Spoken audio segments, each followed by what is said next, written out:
नमस्कार दोस्तों, आप लोग का हमारे चैनल में फिर से एक बार स्वागत है। दोस्तों, हम लोग जो आरआरबी एनटीपीसी 2024 की तैयारी हेतु प्रीवियस ईयर क्वेश्चन का लगातार एनालिसिस कर रहे हैं, उसी क्रम में आज आप लोगों के लिए 11/1/2021 का फर्स्ट शिफ्ट का क्वेश्चन लेकर आया हूं। दोस्तों, जैसा कि आप लोग को पता है कि हर एक सेट में मैं जीके जीएस का एनालिसिस तो करता ही हूं, साथ में करंट का न्यू अपडेट भी देता हूं।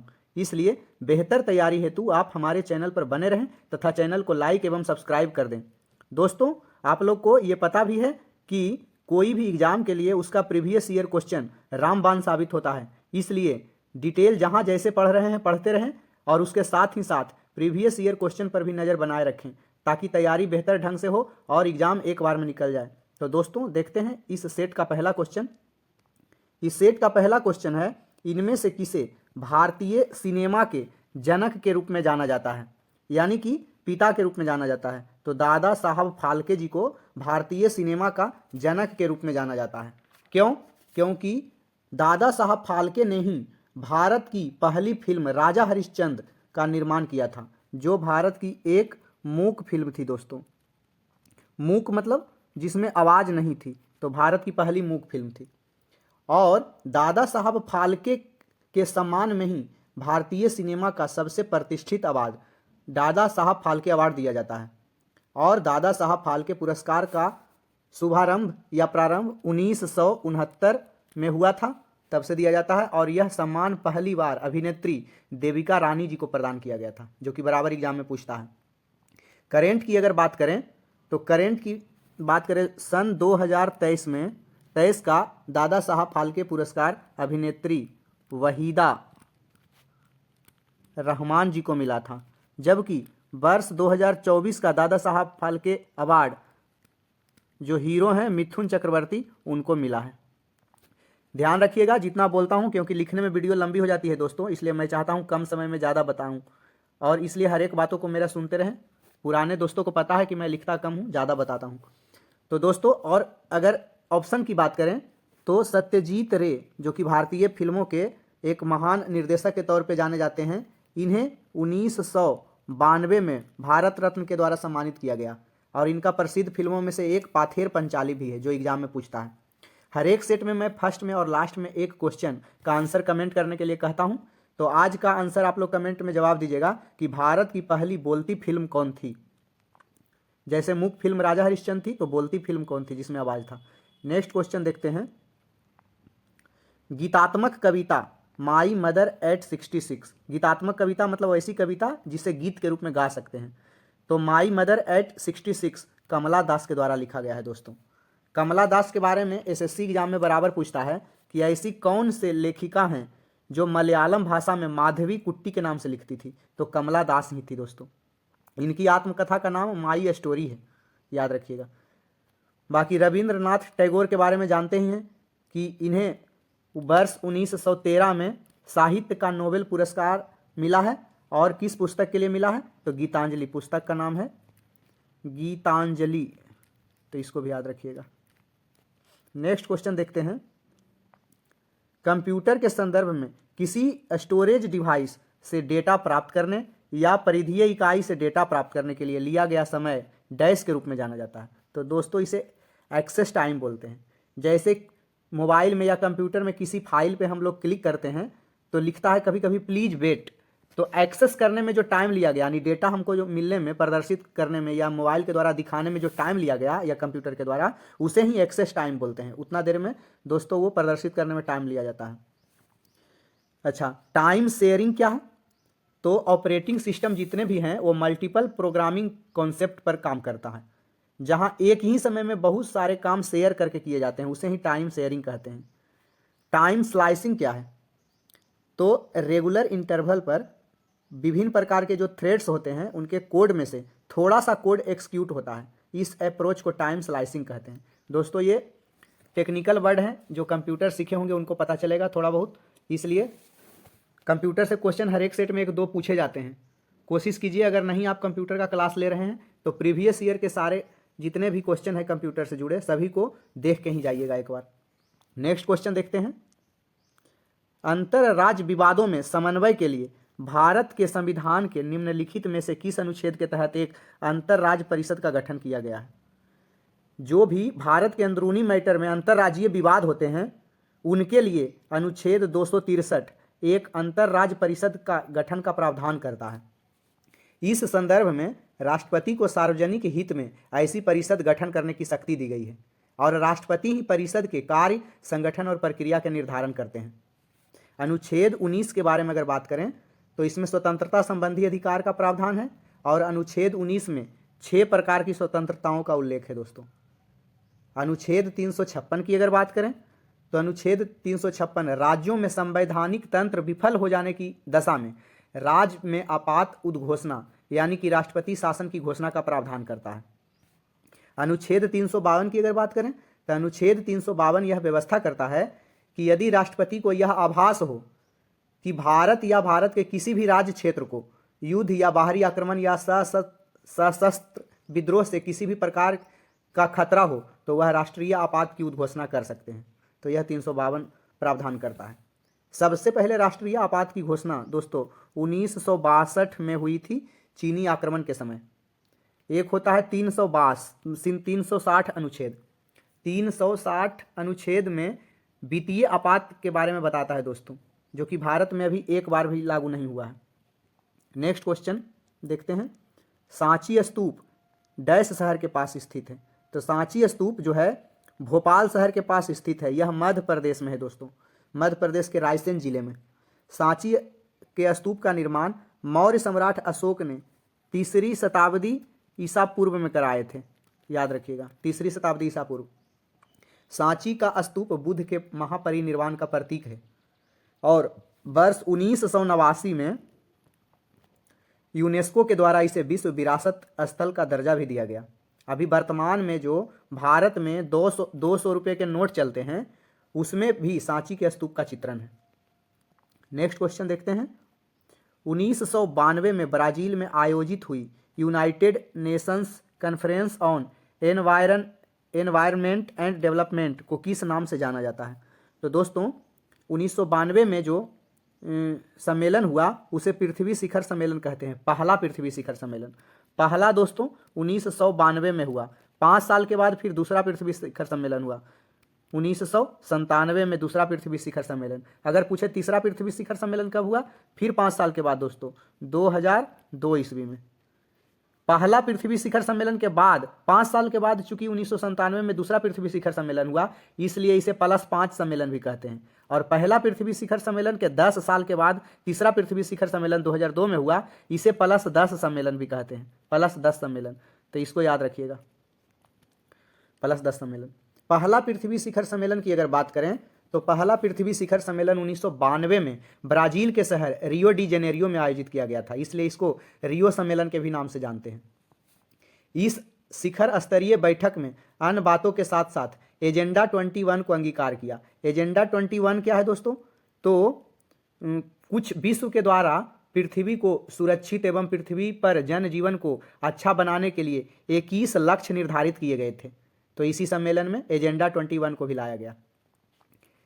ब्रिक्स शिखर सम्मेलन की अगर बात करें तो ब्रिक्स शिखर सम्मेलन, इसमें नाम में ही है, देखिए, B for Brazil, R for Russia, I for India, C for China, S for South Africa. ये पांचों ने मिलकर ब्रिक्स का निर्माण किया था। हालांकि अभी तो 2024 में बहुत सारे देश नए जुड़ चुके हैं, जैसे मिस्र, इथोपिया, ईरान, सऊदी अरब, संयुक्त अरब अमीरात, ये सब। इसकी स्थापना 2009 में हुई थी दोस्तों, ब्रिक्स की, याद रखेंगे। और पहला ब्रिक्स शिखर सम्मेलन रूस में 2009 में ही हुआ था। G20 की बात करें शिखर सम्मेलन की, तो G20 20 देशों के वित्तीय मंत्रियों और सेंट्रल बैंक के जो गवर्नर होते हैं उनके सम्मेलन समूह को कहते हैं। इसमें सभी 20 देशों के अध्यक्षों की वार्षिक बैठक होती है, जिसे G20 शिखर सम्मेलन के नाम से जानते हैं। वर्ष 2023 वाला याद रखेंगे, 2023 का G20 शिखर सम्मेलन भारत में आयोजित हुआ था, जबकि 2024 का G20 शिखर सम्मेलन ब्राजील में आयोजित किया गया। नेक्स्ट क्वेश्चन देखते हैं। कृषि और आपदा निगरानी के लिए, मतलब खेती और विभिन्न प्रकार के आपदाओं से निगरानी के लिए भारतीय प्रौद्योगिकी संस्थान कानपुर जो है एक नैनो सैटेलाइट विकसित किया, छोटा सा सैटेलाइट। उसका नाम क्या है? तो जुगनू है। जुगनू क्या करेगा? तो कृषि से रिलेटेड सभी जानकारी देगा और विभिन्न प्रकार के आपदा, जैसे अभी मान लीजिए चक्रवात आने वाला है, इससे फसल बर्बाद होगा, चाहे और भी विभिन्न प्रकार के बरसात पूरा होने वाली है, ये सब की जानकारी जुगनू देगा। अगर आपसे पूछा जाए कि भारत का पहला सैटेलाइट कौन था, तो भारत का पहला सैटेलाइट का नाम तो सब लोग जानते हैं, आर्यभट्ट नाम है, और यह 19 अप्रैल 1975 को लॉन्च किया गया था दोस्तों, तो इसको याद रखिएगा। नेक्स्ट क्वेश्चन देखते हैं, यूएन के 8वें महासचिव जो बान की मून हुए वो कहाँ के निवासी हैं? तो उस समय यूएन के महासचिव थे तो दक्षिण कोरिया के निवासी हैं बान की मून। लेकिन अभी याद रखेंगे कि वर्तमान में संयुक्त राष्ट्र के महासचिव जो हैं यूएन के, वो एंटोनियो गुटेरस हैं और कहाँ के हैं? पुर्तगाल देश के हैं। संयुक्त राष्ट्र के प्रथम महासचिव कौन थे? तो ट्रिगवेली थे, ट्रिगवेली प्रथम महासचिव। वर्तमान में एंटोनियो गुटेरस पुर्तगाल के। संयुक्त राष्ट्र के प्रथम एशियाई महासचिव कौन थे? तो उनका नाम था यू थांट, ये म्यांमार के थे दोस्तों। संयुक्त राष्ट्र की स्थापना बराबर एग्जाम में पूछता है 24 अक्टूबर 1945 को हुई थी और इसका मुख्यालय न्यूयॉर्क में है। इसके वर्तमान में 193 सदस्य देश हैं और नवीनतम देश साउथ सूडान, दक्षिणी सूडान है। नेक्स्ट क्वेश्चन देखते हैं, निम्नलिखित में से किसने टिप्पणी की थी कि दक्षिण अफ्रीका ने महात्मा को बनाया था? यानी कि किसने बोला कि दक्षिण अफ्रीका है जो कि महात्मा को बनाया, मतलब दक्षिण अफ्रीका ही महात्मा को फेमस किया।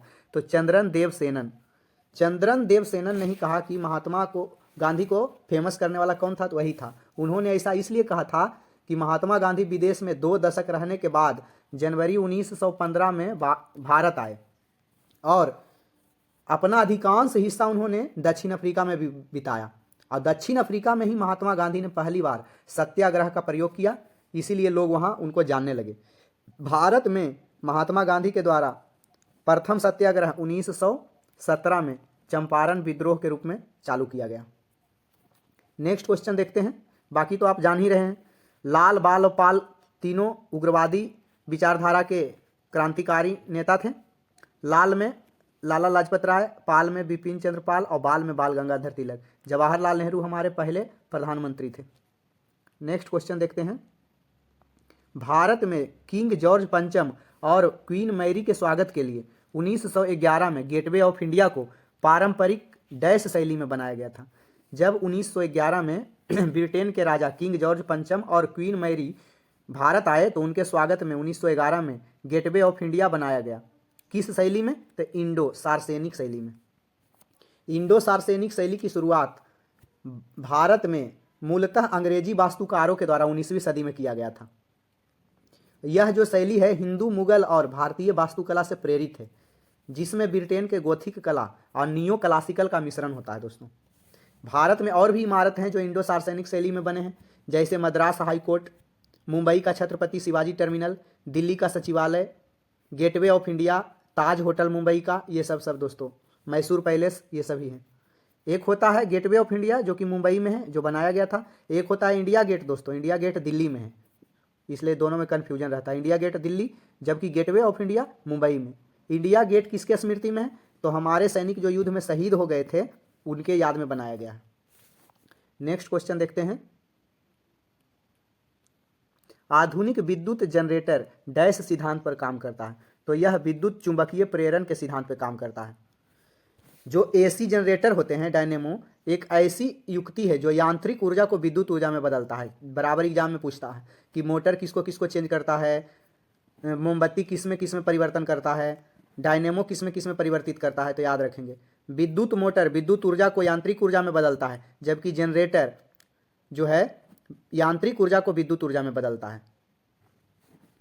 इस तरह से याद रखेंगे, जनरेटर जो है फ्लेमिंग के दाएं हाथ के नियम पे काम करता है और विद्युत मोटर विद्युत धारा के चुंबकीय प्रभाव पर आधारित है। याद रखेंगे, जब किसी कुंडली को एक समरूप चुंबकीय क्षेत्र में घुमाया जाता है तो इसमें एक प्रेरित विद्युत वाहक बल उत्पन्न हो जाता है और इसी वजह से पूरा तंत्र काम करता है दोस्तों। विद्युत से प्राप्त ऊर्जा को विद्युत ऊर्जा कहते हैं।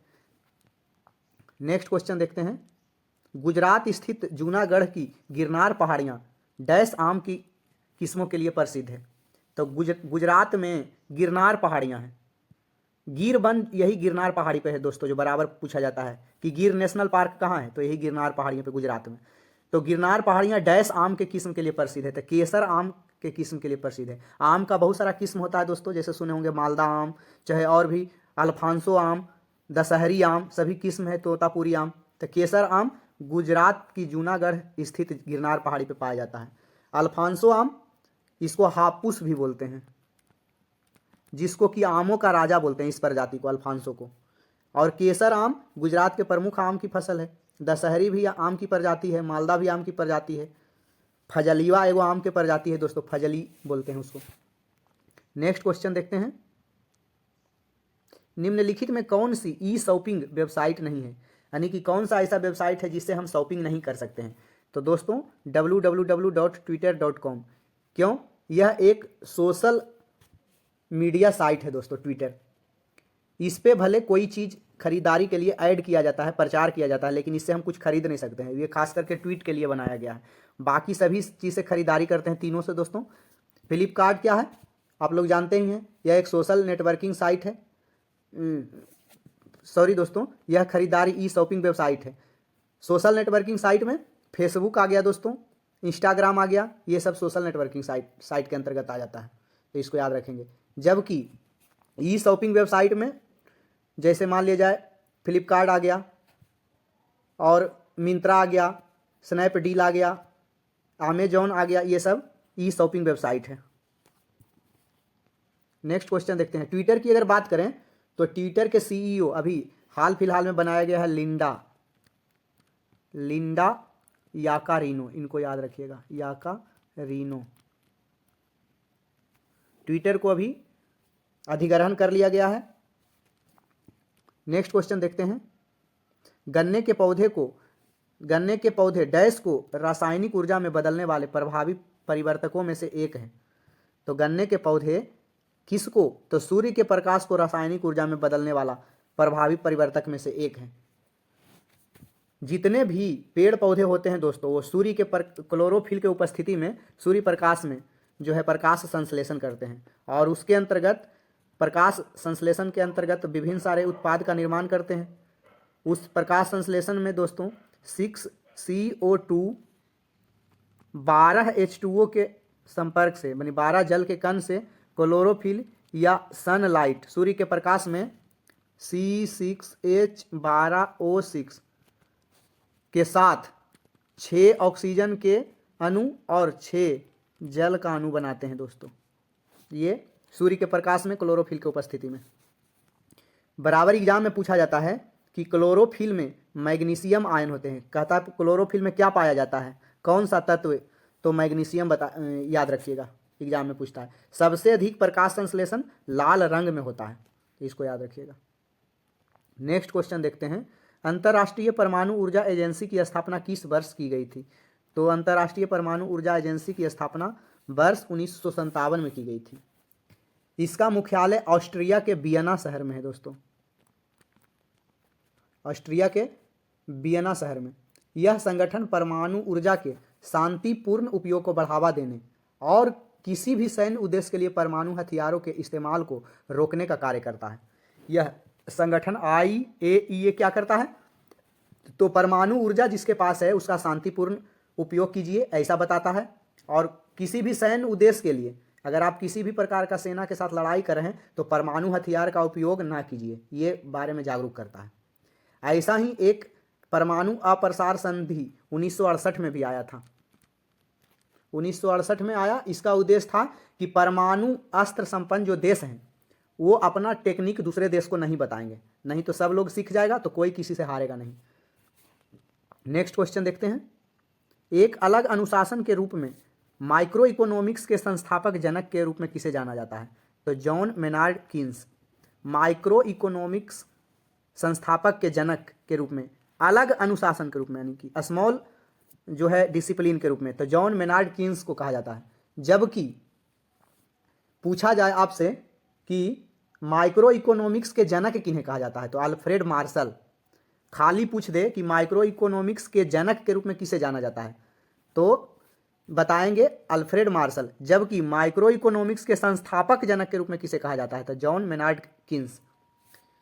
माइक्रो इकोनॉमिक्स अर्थशास्त्र की एक शाखा है जो यह अध्ययन करता है कि किस प्रकार अर्थव्यवस्था के व्यक्तिगत अवयव परिवार एवं फर्म विशिष्ट रूप से उन बाजारों में सीमित संसाधन के आवंटन का जो है निर्णय करते हैं जहां वस्तुएं एवं सेवाएं खरीदी या बेची जाती हैं। कहा जाता है कि माइक्रो इकोनॉमिक्स अर्थशास्त्र की एक ऐसी शाखा है जो बताता है कोई भी चीज का बाजार में सीमित संसाधन बना के रखिए जहां वस्तु और सेवाएं खरीदी बेची जाती हैं। अमर्त्य सेन की अगर बात करें तो एक महान भारतीय अर्थशास्त्री और दार्शनिक हैं। इन्हें 1998 में अर्थशास्त्र का नोबेल पुरस्कार भी मिला था। उस समय बराबर एग्जाम में पूछा जाता था कि अमर्त्य सेन को 1998 में किस कार्य के लिए नोबेल पुरस्कार मिला था। कल्याण अर्थशास्त्र के लिए, इसको याद रखिएगा, एसएससी में ज़्यादा पूछता है। कल्याण अर्थशास्त्र के कार्य हेतु इन्हें 1998 में नोबेल पुरस्कार दिया गया। कार्ल मार्क्स को वैज्ञानिक समाजवाद के पिता या फिर जनक के रूप में जाना जाता है, जबकि एडम स्मिथ की अगर बात करें तो इन्हें अर्थशास्त्र का जनक कहा जाता है, पिता कहा जाता है। नेक्स्ट क्वेश्चन देखते हैं। सहसंयोजक बंध यानी कि सहसंयोजक बंधन जो होते हैं वो दो परमाणु के बीच इलेक्ट्रॉनों की साझेदारी के परिणाम स्वरूप निर्मित होते हैं ताकि दोनों पूरी तरह से भरे हुए डैश कोष को प्राप्त कर सकें, तो बाह्यतम कोष को प्राप्त कर सकें।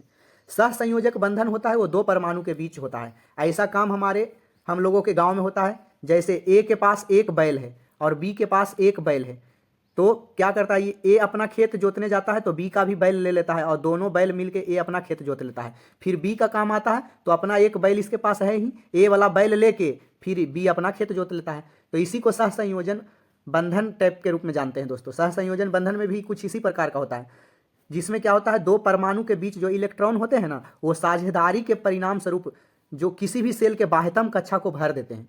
जैसे हाइड्रोजन के बीच, हाइड्रोजन परमाणु में एक होता है तो बाह्यतम सेल को नहीं भर पाएगा। तो याद रखेंगे कि सहसंयोजन बंधन तीन प्रकार के होते हैं, जिसमें पहला बंधन जो होता है हाइड्रोजन के बीच होता है, एकल सहसंयोजन बंधन इसको बोलते हैं। एक होता है द्विक सहसंयोजन बंधन, जब दो परमाणु के बीच दो दो इलेक्ट्रॉन की साझेदारी से बंधन बनता है तो उसे द्विक सहसंयोजन बंधन बोलते हैं।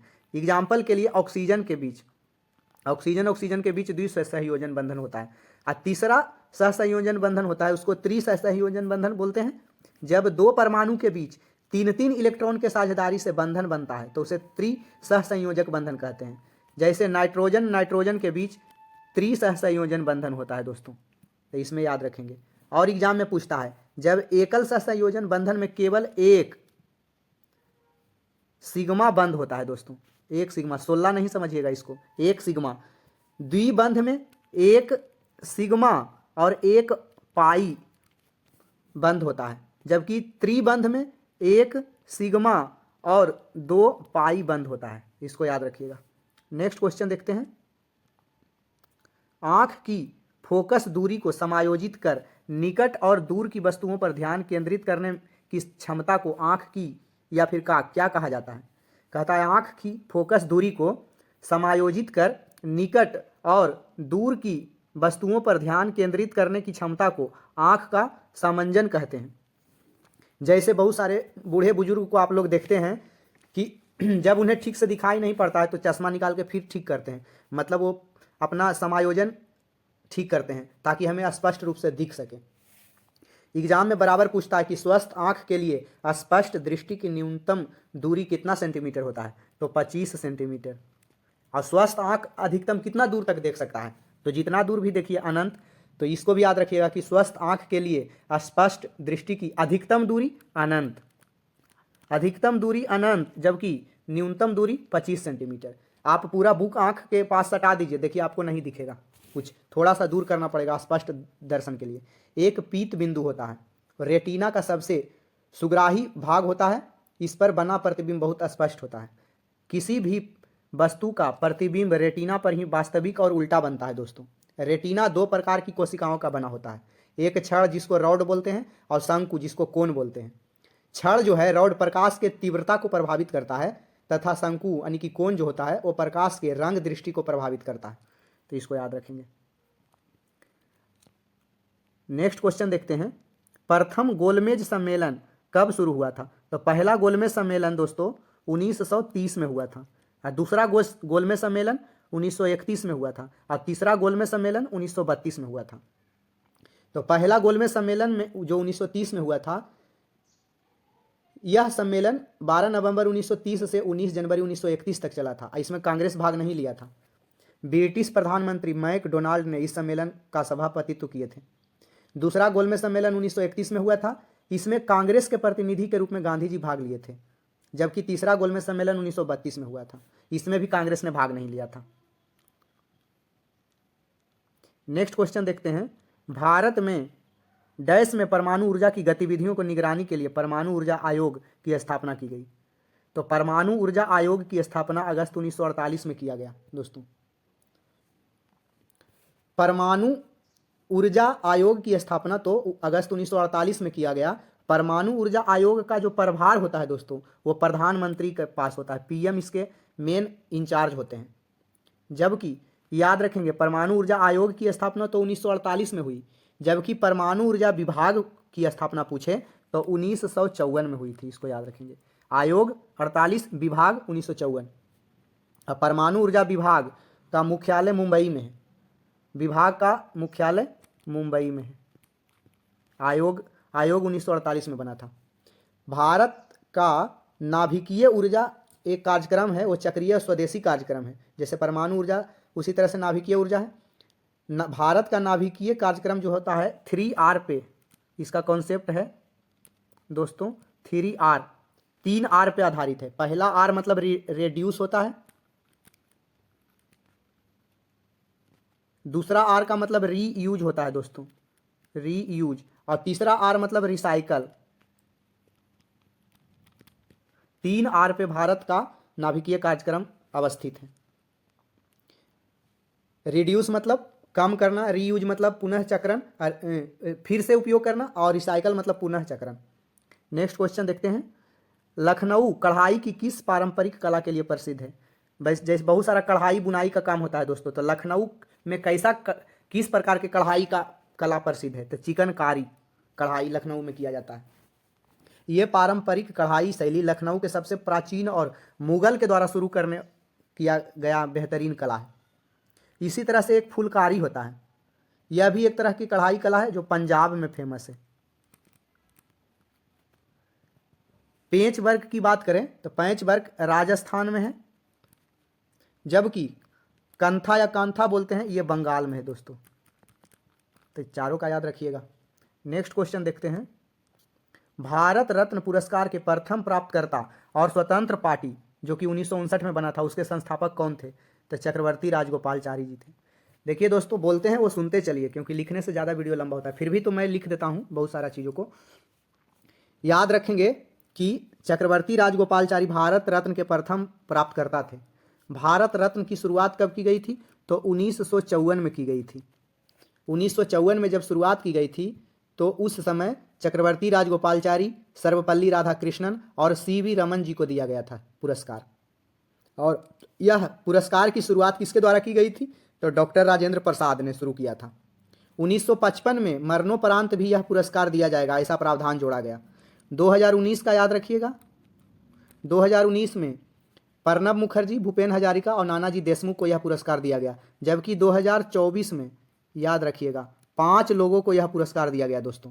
5 लोगों में कर्पूरी ठाकुर, लाल कृष्ण आडवाणी, चौधरी चरण सिंह, पीवी नरसिम्हा राव, MS स्वामीनाथन, ये सबको दिया गया।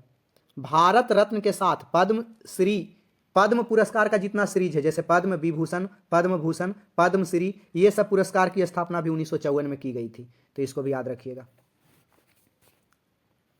नेक्स्ट क्वेश्चन देखते हैं। 2019 में निम्नलिखित में से कौन से देश को US ट्रेजरी विभाग द्वारा प्रमुख व्यापार भागीदारों की मुद्रा निगरानी सूची से हटा दिया गया? 2019 में तो भारत को हटा दिया गया था। यह है क्या? US का एक ट्रेजरी विभाग है, वो दोस्तों वैसे देश को मुद्रा निगरानी सूची में डालता है जो अपने मुद्राओं के साथ हेरफेर करके व्यापार करते हैं। तो भारत को भी उस सूची में अमेरिका का ट्रेजरी विभाग डाला हुआ था कि भारत मुद्राओं का हेरफेर करता है और व्यापार करता है। इससे दोस्तों भारत का व्यापार प्रभावित होता है। जिस किसी भी देश को US उस लिस्ट में डाल देता है, वह देश का व्यापार प्रभावित होता है दोस्तों। दूसरे देश उस देश से व्यापार करने से बचते हैं। तो इस चीज़ को भारत को 2019 में हटा दिया गया। अब कोई भी देश भारत के साथ व्यापार करने में हिचकिचाएगा नहीं। भारत के अलावे ज़्यादा करके चीन को अमेरिका उस लिस्ट में डाला रहता है, करेंसी मॉनिटरिंग लिस्ट में, कि चीन भी मुद्रा का हेरफेर करके व्यापार करता है, इसलिए वो प्रसिद्ध है। वो दोनों में दोस्तों ट्रेड वार चलते रहता है। ट्रेड वार क्या होता है दोस्तों? ट्रेड से रिलेटेड वार होता है, यानी कि व्यापार से रिलेटेड वार। नेक्स्ट क्वेश्चन देखते हैं। ऑस्ट्रेलियन ओपन टेनिस टूर्नामेंट में महिला एकल प्रतियोगिता का खिताब किसने जीता? तो दोस्तों सोफिया केनिन जीती थी 2020 में। अभी 2024 का हम बताते हैं, शॉर्ट में लिखते हैं दोस्तों, याद रखिएगा।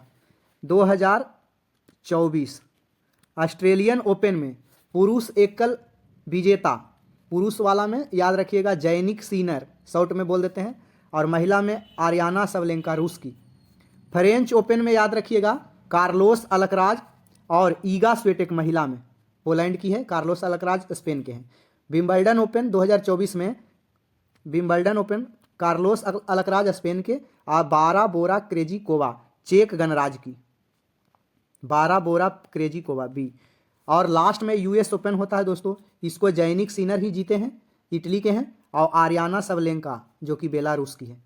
तो ये चारों शॉर्ट में लिख दिया। अभी पूरा लिखने में ज़्यादा टाइम लग जाएगा दोस्तों, फिर से सुन लीजिएगा। फिर से बोलते हैं, Australian Open Jannik Sinner Aryna Sabalenka, French Open Carlos Alcaraz Iga Swiatek, Wimbledon Open Carlos Alcaraz Barbora Krejcikova, और यूएस ओपन जैनिक सीनर और आर्याना सबलेंका।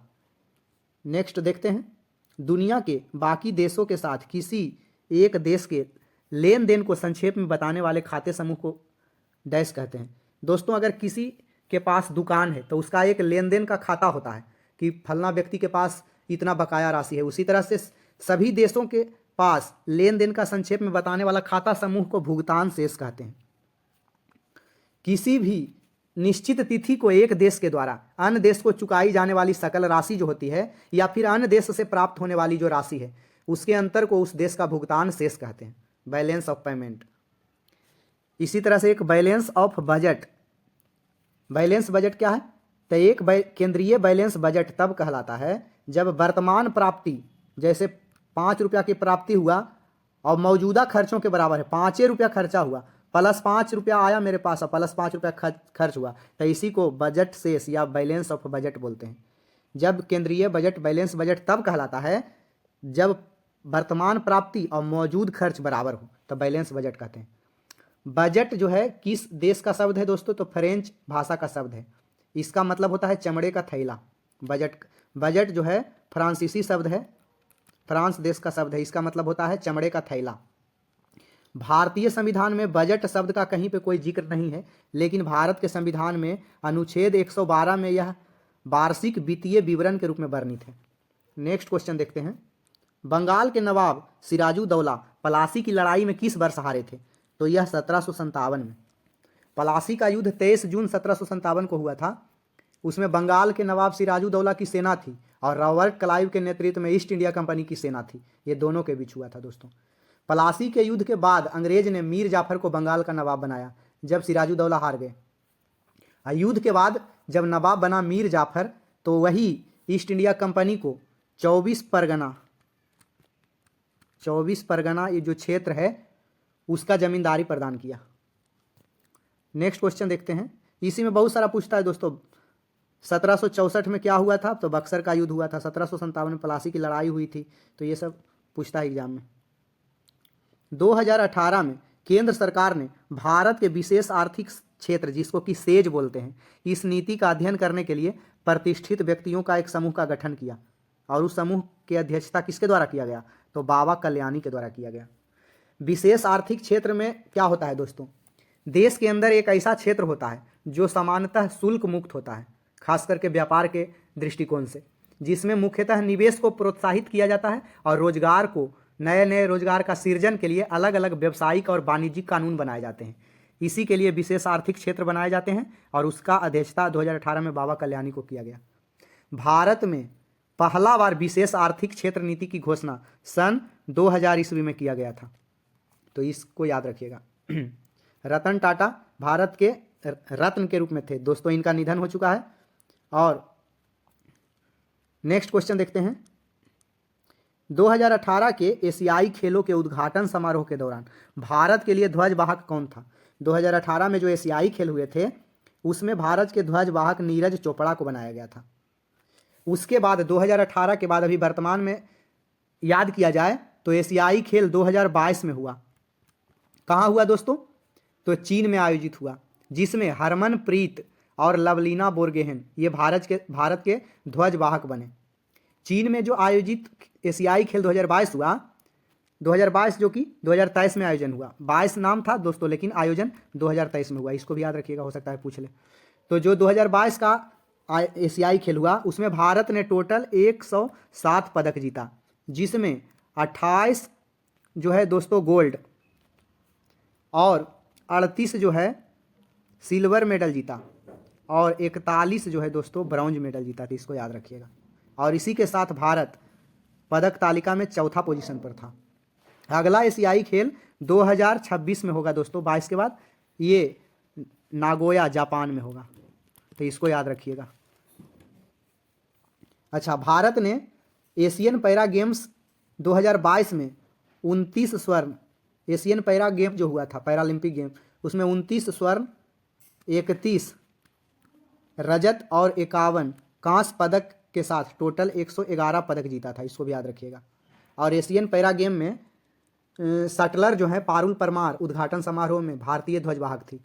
अभी हाल फिलहाल में यहीं पे आप जान लीजिए कि पेरिस ओलंपिक 2024 हुआ, इसमें ध्वजवाहक कौन थे? तो शरथ कमल और पीवी सिंधु को बनाया गया था उद्घाटन समारोह में, और समापन समारोह में भारत का ध्वजवाहक PR श्रीजेश और मनु भाकर को बनाया गया था। पेरिस ओलंपिक 2024 में भारत के द्वारा टोटल 6 पदक जीते गए थे, जिसमें 1 रजत था यानी सिल्वर मेडल था और 5 ब्रॉन्ज मेडल था दोस्तों। सिल्वर मेडल किसके द्वारा जीता गया? तो नीरज चोपड़ा के द्वारा भाला फेंक में 89, इसको याद रखिएगा, 89.45 मीटर उन्होंने भाला फेंका था, तो इसको याद रखिएगा, हो सकता है पूछ ले। नेक्स्ट क्वेश्चन देखते हैं, किसानों की त्वचा को कीटनाशकों के प्रभाव से बचाने के लिए डैश के द्वारा एक टॉपिकल जेल विकसित किया गया है। किसके द्वारा? तो स्टेम सेल विज्ञान और पुनर्योजी चिकित्सा संस्थान के द्वारा। किसानों की त्वचा को कीटनाशकों के प्रभाव से, जितने भी कीटनाशक होते हैं दोस्तों उसमें खतरनाक केमिकल मिलाए जाते हैं ताकि कीट मर जाए, तो कभी कभी किसानों के त्वचा पर पड़कर किसानों के त्वचा को बर्बाद करते हैं। तो किसानों के त्वचा को बचाने के लिए स्टेम सेल विज्ञान और पुनर्योजी चिकित्सा संस्थान जो है ये एक टॉपिकल जेल विकसित किया। अच्छा, त्वचा से रिलेटेड अध्ययन को क्या बोलते हैं दोस्तों? डर्मेटोलॉजी, इसको याद रखिएगा, डर्मेटोलॉजी कहा जाता है। और ऐसा पदार्थ जो त्वचा पर फोफला उत्पन्न करता है, मतलब फोंका जिसको बोलते हैं गांव की भाषा में फोंका, उसे ब्लिस्टर एजेंट कहा जाता है। नेक्स्ट क्वेश्चन देखते हैं, निम्नलिखित में से कौन सा एकल चिप आधारित उपकरण है जो अपने आप में एक पूर्ण प्रोसेसर है और अंक गणित और तार्किक संचालन करने में सक्षम है? कहता है कौन सा एकल चिप आधारित उपकरण है? तब माइक्रो प्रोसेसर को एकल आधारित चिप उपकरण बोलते हैं। माइक्रो प्रोसेसर को सेंट्रल प्रोसेसिंग यूनिट CPU भी बोलते हैं, जिसे कि कंप्यूटर का मस्तिष्क भी कहा जाता है। माइक्रो प्रोसेसर को सेंट्रल प्रोसेसिंग यूनिट चिप के भी नाम से जानते हैं। अब माइक्रो प्रोसेसर को सबसे पहले 1970 में बनाया गया था, इसको याद रखिएगा, 1970 में बनाया गया था। ऑपरेटिंग सिस्टम सभी आजकल जितने भी टेक्निकल डिवाइस सब में ऑपरेटिंग सिस्टम पर ही आधारित होते हैं दोस्तों। मोडेम से इंटरनेट का कनेक्शन होता है। 1929 की महामंदी इनमें से किस क्षेत्र में शुरू हुई? तो दोस्तों 1929 में वर्ल्ड में एक भयानक महामंदी आई थी जो उत्तरी अमेरिका से शुरू हुआ था दोस्तों। इसको विश्व आर्थिक मंदी भी कहा जाता है, जिससे कि पूंजीवादी अर्थव्यवस्था बहुत प्रभावित पड़ा था, लेकिन साम्यवादी अर्थव्यवस्था पर कोई प्रभाव नहीं पड़ा। पूंजीवादी अर्थव्यवस्था में अमेरिका आता है, जबकि साम्यवादी अर्थव्यवस्था में रूस वगैरह आता है दोस्तों, चीन, रूस, ये सब। तो इस समाजवादी अर्थव्यवस्था पर प्रभाव नहीं पड़ा, शुरुआत में यही सब आते थे। इससे लड़ने के लिए, ये 1929 की महामंदी से लड़ने के लिए अमेरिका न्यू डील पद्धति अपनाया था। न्यू डील पद्धति, इसी के माध्यम से विश्व आर्थिक मंदी को तोड़ा गया था। नेक्स्ट क्वेश्चन देखते हैं, सहायक गठबंधन 1798 में डैश द्वारा तैयार एक गैर हस्तक्षेप नीति थी, जिसमें कोई हस्तक्षेप नहीं करेगा बना दिया तो लॉर्ड वेलेजली 1798 में भारत का गवर्नर जनरल बनकर आया था। उसने जो है एक गैर हस्तक्षेप नीति एक ऐसा हस्तक्षेप नीति बनाया जिसमें कोई भी हस्तक्षेप नहीं करेगा, उसी को सहायक संधि बोलते हैं। सहायक संधि को स्वीकार करने वाला विभिन्न राज्यों में हैदराबाद, मैसूर, तंजौर, अवध, पेशवा ये सब था। सहायक संधि से कंपनी का प्रभुत्व भारत में स्थापित हो गया था दोस्तों।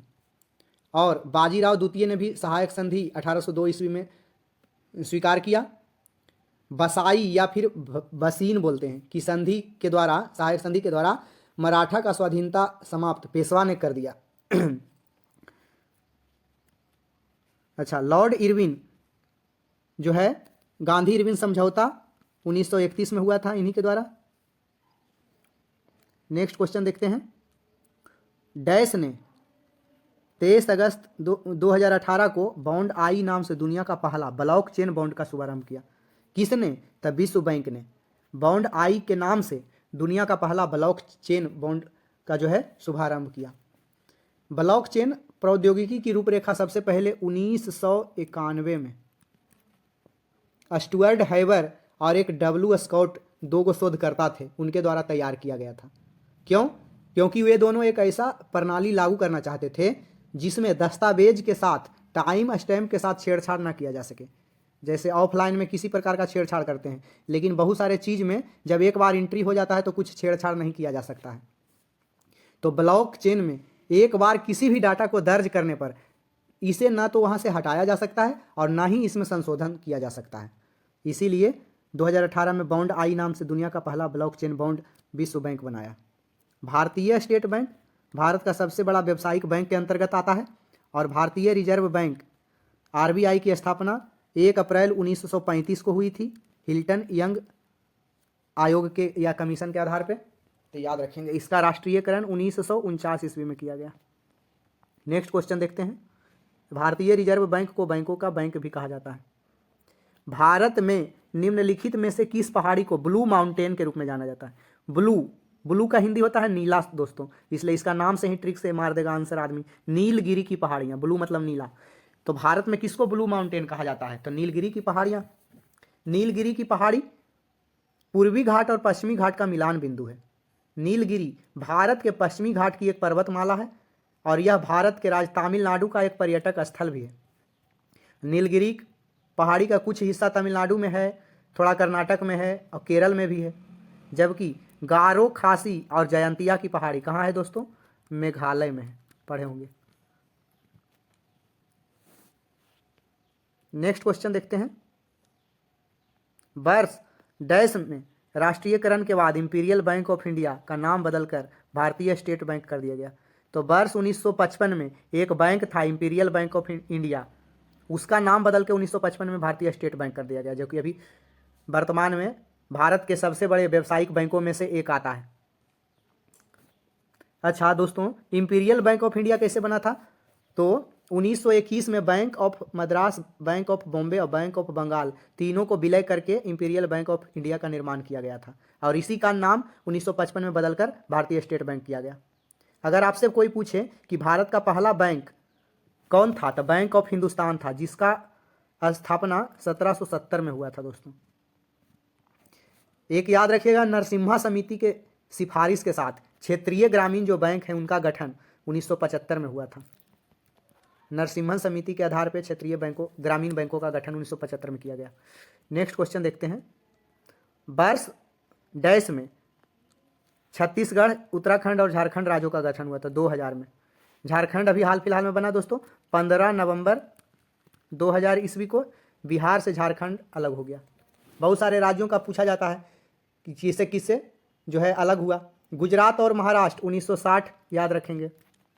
नागालैंड राज्य की स्थापना 1963 में, हरियाणा 1966 में, हिमाचल प्रदेश 1971 में, मणिपुर, मेघालय, त्रिपुरा ये सब 1972 में, तो ये सब याद रखेंगे। अरुणाचल प्रदेश, गोवा, मिजोरम सब 1987 में ये सब का स्थापना हुआ था। नेक्स्ट क्वेश्चन देखते हैं।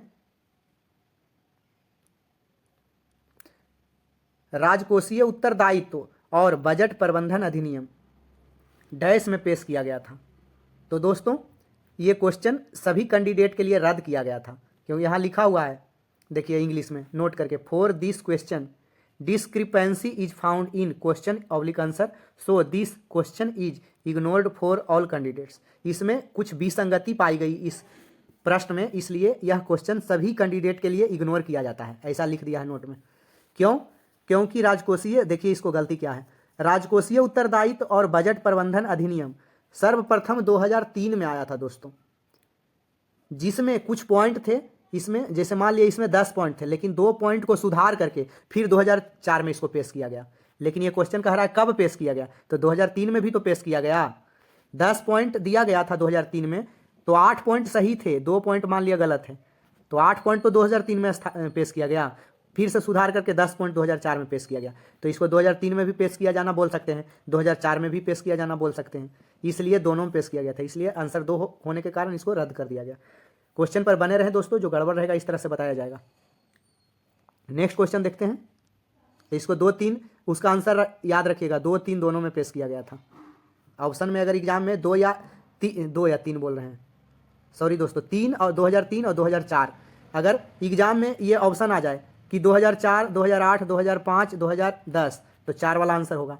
3 और 4 दोनों अगर ऑप्शन में नहीं रहेगा दोस्तों, नहीं तो क्वेश्चन रद्द माना जाएगा, या 3 भी ऑप्शन में रहेगा तो 3 भी मारिएगा, लेकिन उसमें 4 नहीं रहेगा। मिट्टी का तेल लालटेन की बत्ती में किस गुण के कारण ऊपर चढ़ता है, बराबर क्वेश्चन पूछता है दोस्तों, तो केशिकत्व के कारण। केशिकत्व का नियम है कि यदि कम त्रिज्या के नली किसी भी द्रव में डुबोई जाती है तो केश नली में द्रव बाहरी द्रव की तुलना में कुछ ऊपर उठ जाता है या फिर नीचे उतर जाता है, इसी घटना को केशिकत्व कहते हैं। केशिकत्व के बहुत सारे एग्जाम्पल हैं, जैसे स्याही सोखता एक आता है कागज, वो स्याही को सोख लेता है। दीपक की बत्ती में तेल ऊपर चढ़ जाता है। तौलिया या फिर रुमाल पानी सोख लेता है पूछने से। मिट्टी के तुलना में रेत जल्दी सूख जाता है, तो यही सब। गुरुत्वाकर्षण की खोज न्यूटन के द्वारा किया गया था, और न्यूटन ने गति से जुड़े 3 नियम एक बुक प्रिंसिपिया में दिया था। विसरण जो होता है दोस्तों फैलना कहलाता है। रक्त डैश उत्तक का एक प्रकार है, तो रक्त एक संयोजी उत्तक है दोस्तों। ये 2 प्रमुख घटक प्लाज्मा और रक्त कणिकाएं से मिलकर बनता है। रक्त का पीएच मान एग्जाम में पूछता है 7.4 होता है। रक्त और पूछता है रक्त कैसा होता है, तो हल्का सा क्षारीय होता है। क्षार और अम्ल को बताने के लिए सोरेनसन ने एक पीएच स्केल दिया था दोस्तों, सोरेनसन नामक वैज्ञानिक। रक्त में 55% भाग जो होता है प्लाज्मा होता है, जबकि 45% भाग करीब इसका रक्त कणिका होता है। लाल रक्त कणिकाओं को इरिथ्रोसाइट भी बोलते हैं। नेक्स्ट क्वेश्चन देखते हैं, अर्थशास्त्र के संबंध में एसएलआर का पूर्ण रूप क्या है। तो अर्थशास्त्र के संबंध में एसएलआर का पूरा रूप है स्टैट्यूटरी लिक्विडिटी रेशियो। बहुत सारा इकोनॉमिक्स से और कंप्यूटर से फुल फॉर्म पूछते हैं, दो सब्जेक्ट से, तो इसको याद रखिएगा।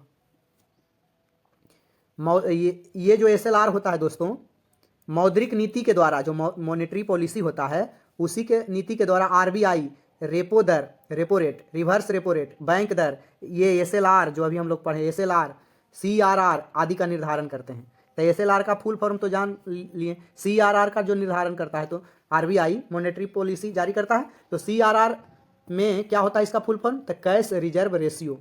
इसी तरह से एक याद रखिएगा, IFSC कोड होता है जो हर एक बैंक का होता है दोस्तों। भारत में एक बैंक से दूसरे बैंक पैसा भेजने के लिए IFSC कोड का जरूरत पड़ता है। इसका फुल फॉर्म होता है Indian financial system code. Last question है दोस्तों, इसलिए आप लोग एक आंसर कमेंट कीजिएगा कि अर्थशास्त्र का जनक किसे कहा जाता है। शायद इस वीडियो में मैं बता भी दिया हूं, तो देखते हैं कितने व्यक्ति को याद रहता है। तो आज का सेट यहीं पे समाप्त करते हैं। वीडियो में बने रहने के लिए धन्यवाद।